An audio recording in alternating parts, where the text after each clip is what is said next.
दुष्काळावर मात, कुटुंबियांना साथ ह्या झी 24 तासच्या उपक्रमाला समाजाच्या विविध स्तरांमधून प्रतिसाद मिळतोय। झी 24 तासने या उपक्रमासाठी सार्वजनिक गणेशोत्सव मंडळांना आवाहन केलं होतं आणि ह्याच आवाहनाला साथ दिली आहे घाटकोपरमधल्या बालमित्र सार्वजनिक गणेशोत्सव मंडळानं। ह्या मंडळानं गणेशोत्सवातला खर्च कमी करून दुष्काळग्रस्तांना मदत करण्याचं ठरवलंय। मंडळाच्या वतीनं जास्तीत जास्त रक्कम शेतकऱ्यांसाठी देण्याचा निर्णय ह्या मंडळानं घेतलाय। इतर गणेशोत्सव मंडळांनीही दुष्काळग्रस्तांना मदत करण्याचं आवाहन केलंय।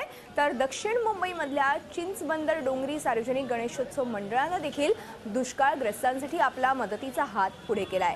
ह्या मंडळानं 1 लाख रुपयांची मदत दुष्काळावर मात, कुटुंबियांना साथ या झी 24 तासच्या उपक्रमासाठी जाहीर केली आहे आणि ह्याद्वारे आपली सामाजिक बांधिलकी जपत असतानाच या मंडळांना इतरांकडूनही अशीच अपेक्षा व्यक्त केली आहे।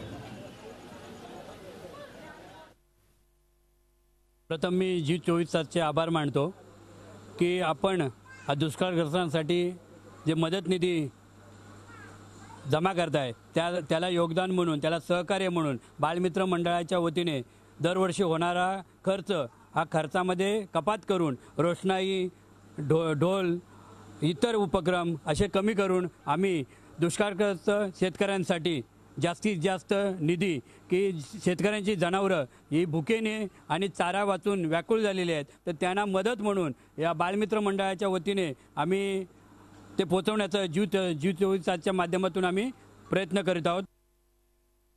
डोंगरी सार्वजनिक गणेशोत्सव मंडळाने जी रुपये 1 लाखाची मदत जाहीर केलेली आहे, ती मदत या दुष्काळग्रस्त शेतकरी आणि त्यांच्या कुटुंबियांना आम्ही जाहीर केलेली आहे, जेणेकरून आज महाराष्ट्रातील काही जिल्ह्यातील शेतकरी जे आत्महत्या करत आहेत त्याला कुठेतरी आळा घालण्यासाठी, ती शेतकरी जे आत्महत्या करतात ती कुठेतरी संपवण्याच्या दृष्टीने आज आम्ही ही मदत जाहीर केलेली आहे।